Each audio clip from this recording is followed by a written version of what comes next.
So hi guys, আপনারা সবাই কেমন আছেন? আশা করি সবাই ভালো আছেন, আমিও ভালো আছি। আজকে নিয়ে আসলাম আপনার সামনে আরেকটি ভিডিও। আর সেই ভিডিও আপনারা জানেন আজকে কি ভিডিও হবে, কারণ আমি আগের ভিডিওতে বলেছিলাম যে কম্পিউটার ক্লাসের ভেতরটা দেখাবো। দুঃখের বিষয়ে দেখাতে পারলাম না আপনাদের, কারণ বৃষ্টির কারণে স্যার আসতে অনেক দেরি হয়ে গেছে।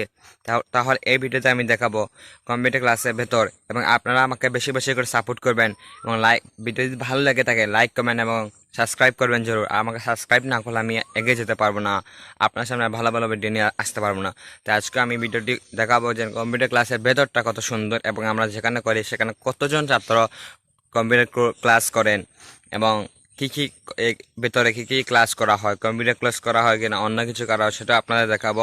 তো চলে আপনারা আমার সাথে থাকেন। তারপর দেখতেই পাচ্ছেন এখন আমরা চলে এসেছি, এবং আপনারা আমার প্রথম ভিডিওতে দেখেছিলেন যে আমি আমার বাসা থেকে কম্পিউটার কোর্স যেখানে করি সেখানে আসতে কীভাবে আসা এবং কত সময় লাগে সেটা আপনাদের দেখিয়েছিলাম প্রথম ভিডিওতে।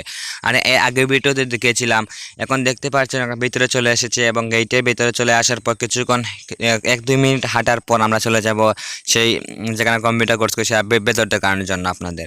আর হ্যাঁ, আপনারা বলতে পারেন এটা কি বাসা, আসলে এটা বাসার ভিতরে আমরা কম্পিউটার কোর্স করি। আর কম্পিউটার কোর্স যেখানে করছি সেটা আলাদা জায়গা। তারপর দেখতে পাচ্ছেন এখন আমরা কম্পিউটার কোর্স যেখানে করছি সেখানে ঢুকে পড়বো। দেখতেই পাচ্ছেন ঢুকে পড়েছি।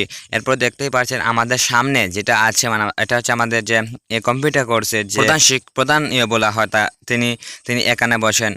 এখানে বসে তিনি বিভিন্ন কাজকর্ম করেন। তাই তারপর যেটা দেখছেন সেটা হচ্ছে আমাদের বিভিন্ন ইংলিশ স্পিকিং বা বিভিন্ন ধরনের থিওরিটি ক্লাস করার জন্য এই রুম রাখা হয়েছে।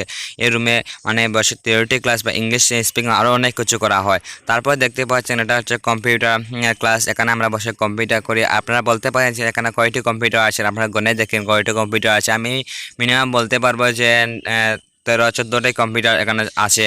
এবং এখানে আমি বসিয়ে সিটে কি আমি বসিয়ে সিটে আমি আমি আপনারা বলতে পারেন এখানে কোনাত আসলে আমি লাস্টে ভর্তি হয়েছি, তাই জন্য আমাকে এখানে দেওয়া হয়েছে। আর দেখতেই পাচ্ছেন কম্পিউটার কোর্স অনেক সুন্দর আসলে এই রুমটি বা অন্যান্য রুমটি। তারপর দেখতে পাই সবাই চলে এসেছে। আসলে আজকে বৃষ্টির কারণে কেউ আসেনি। আমরা 3জন এসেছি আর আরেকজন এসেছেন, বৃষ্টির কারণে কেউ আসতে পারেনি।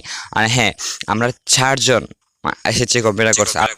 আপনারা বলতে পারেন যে এখানে কেন আলো নেই বা বাতি নেই, আসলে কারেন্ট চলে চলে গেছে। আসলে বৃষ্টি দেওয়ার কারণে অনেক বৃষ্টি হয়েছে, তো তাই কারেন্ট চলে গেছে, আর বাতি তো জ্বলবেই না কারেন্ট না থাকার কারণে। তাই আমরা কম্পিউটার কোর্স করবো। দেখতে পাচ্ছেন এখন আমি কম্পিউটার অন করে ফেলবো। তারপর দেখতেই পাচ্ছেন কম্পিউটার অন করার পর সবাই কম্পিউটার চালাচ্ছে। হ্যাঁ, মাই বলছে তুই ব্লক করছিস না, আমি বললাম হ্যাঁ, মানে একদম তামাশা করছি আমরা।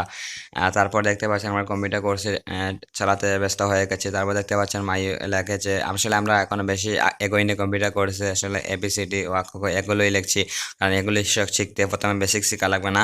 তারপর আমরা যাবো কম্পিউটার কোর্স করে। আমি দেখতে পাচ্ছেন কত গান লেগেছে, তারা কত গান লেগেছে। আসলে লেখা কোনো ফেক্ট নেই, তারা একটু মানে কারেন্ট নেই ভাল লাগছে না, তাই একটু ফোনটি বাজছে। তারপর দেখতেই পাচ্ছেন আমাদের কম্পিউটার কোর্স শেষ হয়ে গেছে, এখন আমরা বের হয়ে গেছি দেখতেই পাচ্ছেন। আর হ্যাঁ, আপনারা বলতে পারেন আপনারা একসাথে কতজন, 14 জন আমরা একসাথে কম্পিউটার কোর্স করি। আর হ্যাঁ, ভিডিও যদি ভালো লেগে থাকে লাইক কমেন্ট শেয়ার এবং সাবস্ক্রাইব করবেন। ধন্যবাদ।